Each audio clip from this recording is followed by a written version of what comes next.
Welcome to the second block of the speed and agility unit for your athletic development program. We're going to talk about the exercises we want you to practice. Some of it will be repetitive, some of you've done before, and some of it will be progressive and trying to stimulate the next phase of your speed agility. So we've got two subjects today. We're going to talk you through different linear mechanics. It's important that we keep practicing those. Those things have utility throughout your program, so the more and more we do these, the better you'll become at them, and it'll better transfer to your sport. So the first one you've seen before is your A skips. So Annie, you're the first one up. So try and do this over about a 10-meter track if you have it at home or in your house, or it can be done anywhere. So you'll find 10 meters and into your A skips. Okay, so what we're looking for here is the important points are the toes up. When it hits the floor, then it's prepared for contact, and the hands, the more focus now on the hands is kind of lip to hip, but it has to break the hip. So you don't want it to be in this fixed position. You want to actually break the elbow as it's passing the hip, and then back up to the hip again, or back up to the lip again, sorry, and breaks the hip each time. Okay, so Annie, you want to show us that once more? So we'll go Annie again once more, showing the A skips. So same thing again, balls your feet, punching down into the floor, and the hand breaks the hip. You can see there, perfect mechanics there, breaking the hip. So practice those, and then that'll transfer to acceleration mechanics. Now we're going to challenge the A skips a little bit in terms of a lateral movement, so a little bit more complex. So Ronan's going to try this one. And we're going to go laterally down through the track. The same things apply. Toe up as you hit the floor, breaking the arm with the elbow.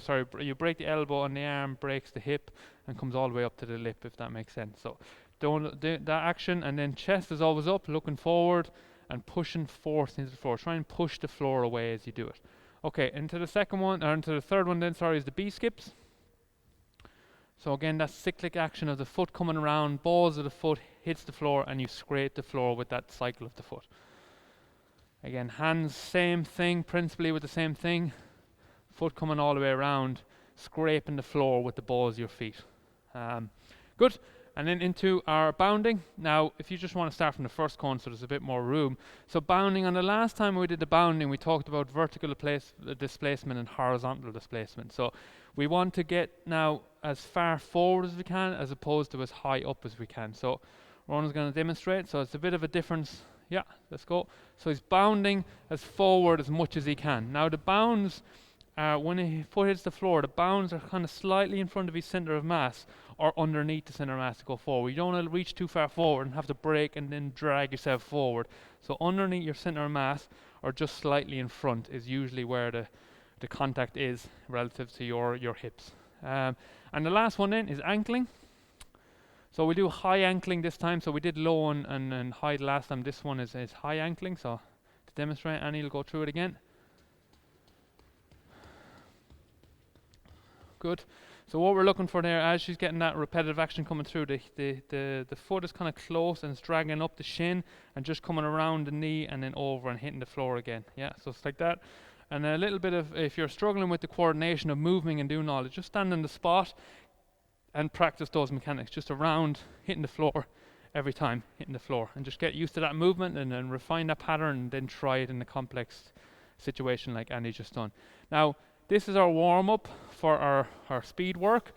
I want you to do that twice, if not 3 times, how you're feeling. Okay, so do that whole cycle twice or 3 times before moving on to the next part of it.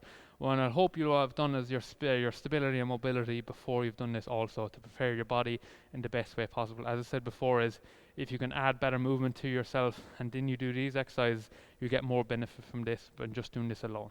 Okay, so now we're into our hop and stick matrix, if you like. So Annie's going to try this one, right? So I talk a lot about multi-directional. I talk about a lot of movement in the forward, rotational, and frontal planes. And this is exactly what we're going to do a little bit today. So the first one is forward and back. So you're going to go always one foot onto the other. So either right onto left or left onto right. So the first one is a forward jump. Off you go. So single leg, right onto left. Yeah, and then back. You don't actually have to hop back, and you just stick it, and then just walk back, and then do the next one. Yeah, so hop and stick, left onto right. Good. Now challenge yourselves on the distance and the height particularly, but also on the landing. So if the landing is all, you can't absorb that forces, then you're going too far. So just make sure the landing's good, like Annie's demonstrating, and then I'm happy with that. And now we're going to go left and right. So if we go one to the left, hop and stick that landing, and relax. Good. You see there was a slight forward, so I want you to completely go left and completely go right. Nothing in the forward plane, nothing in the front, sorry, nothing in the sagittal plane if you like. So nothing forward, just left and right. Good, yeah. And the important thing here is that we stick the landing. So make sure you absorb that landing, get comfortable doing that. And the last one, we rotate, or rotational. So again, standing where you are, on one leg, rotate, jump to that side and stick that landing. And then you try the other side and stick. Good, perfect. Okay, we'll go through that. So you go through that sequence as I talk, Andy. So Andy's going to go through it as I'm talking through it. So I want you to go through this twice. So again, forward, left onto right, hop and stick. Good. Just do a side one now. Just do a frontal like left and right. Yeah. Just so you see it. Good. Yeah. And then the final one is rotations. You do twice through that. So 2 forward, 2 left and right, and 2 rotational. And then you can go on to the next part. So make sure you do that. Now, the next part then is a bit more complex. So you are sticking the final land, but in the land in between, you're actually moving. Okay. So the first one, you're going to go forward and then side on. Yeah. So you're going to adding in 2 planes at motion now at once. So you jump forward and jump to your left. So it'll be left onto right. Good. Yeah. Stick it and then walk back and then do the same thing. Go jump forward onto your left and then jump and land on your right. Perfect. Good. Now we're going to jump forward again, but now rotating as well. So you got 2 jumps again. So jumping forward. So number 3 is forward, left onto right, jump back and absorb that landing. Perfect. And the other side.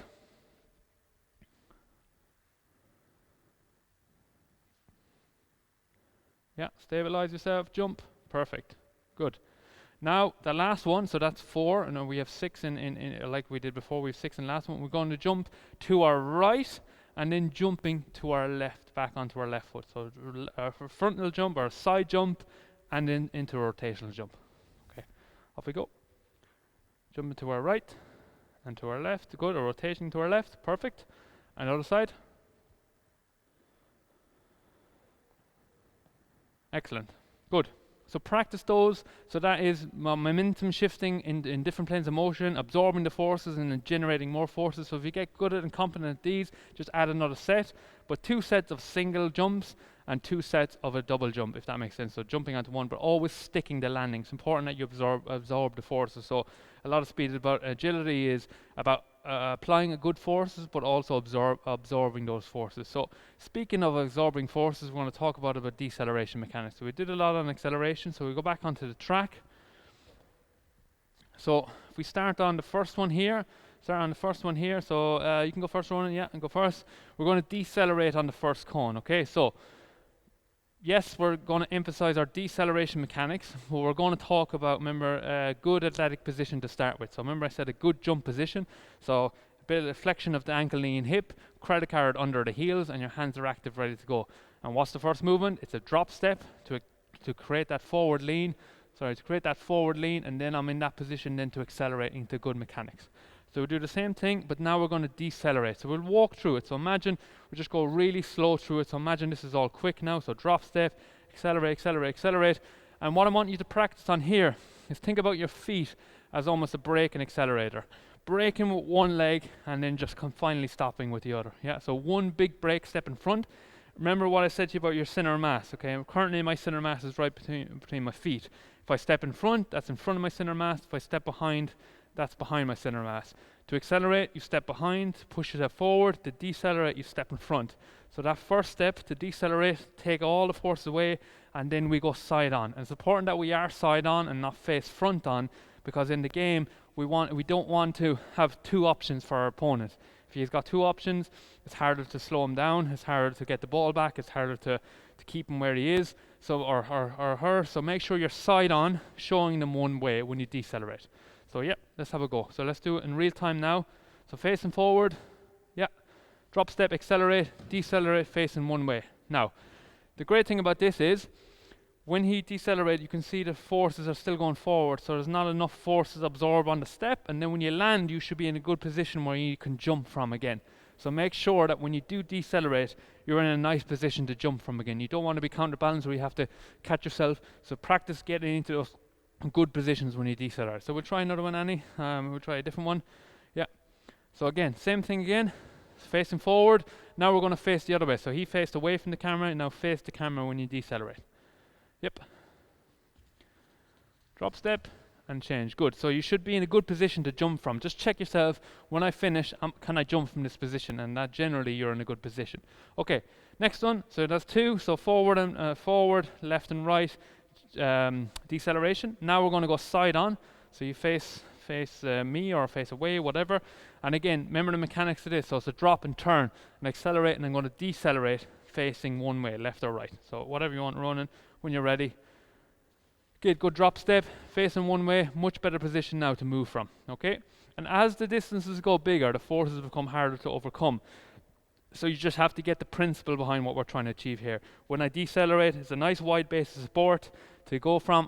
I'm kind of quite low, I'm not too tall, because if I'm tall and then I have to move, I have to drop and turn, which is a secondary movement. You want to be in a position where you can move from. So feet nice and wide to be able to accelerate, and then you're kind of flexing this position, you're not too high up. Okay, so we try again, this facing the other way, so you'll face me this time, Annie. So we're going to try on our other side. Again, the same mechanics, good position, drop step, accelerate, decelerate. Good position to move from. Okay, good. Now last 2, so you'll turn over your left and right shoulder. Again, just decelerate on that when you're ready.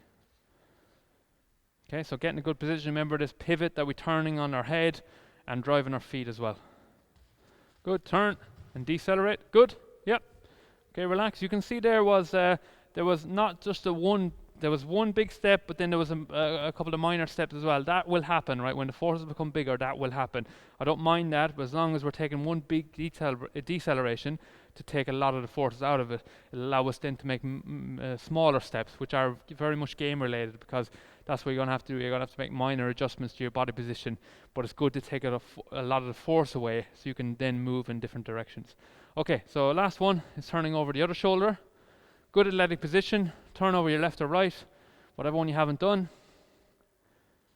and accelerate, now decelerate. Good position to move from. Just keep practicing that good position to move from. That's the vital component here. I want you to try that twice. Again, I don't want to, again, we're going to progress from there and back and different change of direction, but I want you to nail the principle behind acceleration and deceleration before we add them all up in together.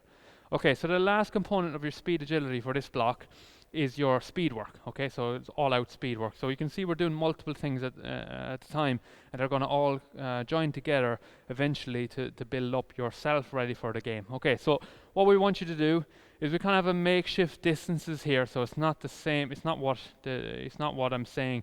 Obviously, the distances are much bigger when you're at home. But I want you to make a 5 or 10 meter track with the cones. I want you to start on here, so I want you to take the acceleration out of it. So take the acceleration out of it, so you'll go into a little jog, and then you'll open up over 30 meters at 75%. Okay, so 75% of a run here, 3/4 pace, then gradually slow down the last 5-10 meters. Then rest here, 10-15 seconds or whatever, 20 seconds if you need it. There isn't an endurance component to this, and repeat the same thing. And in this block, we want you to do 3 times 4 repetitions. So there's 12 runs altogether at 75%. Take as much rest as you need in between it, but that's going to prepare the body, the hamstrings in particular, for the higher end speeds that we're going to get to. So we're building the volume from last time, and this will all prepare you for the speed work later. If we don't get this groundwork in now, and then we start to sprint before we can jog, let's just say, then it leaves us in a bad place in the future. So really, this is a very much a protective mechanism. Of course, it's not going to make you faster necessarily, this speed work here, but in time we'll have built up a resilience to be able to train at a level where we are able to induce better speeds and sprint times. So that's the end of block 2. So keep up with the movements, and keep up with the mechanics of the movement. Get some feedback from someone who can coach you, or you can get a video, and just check yourself, are you hitting all those points? And once you achieve those movements and that skill, then all the other stuff that's going to be layered on top of it will be more beneficial. I hope you enjoyed it.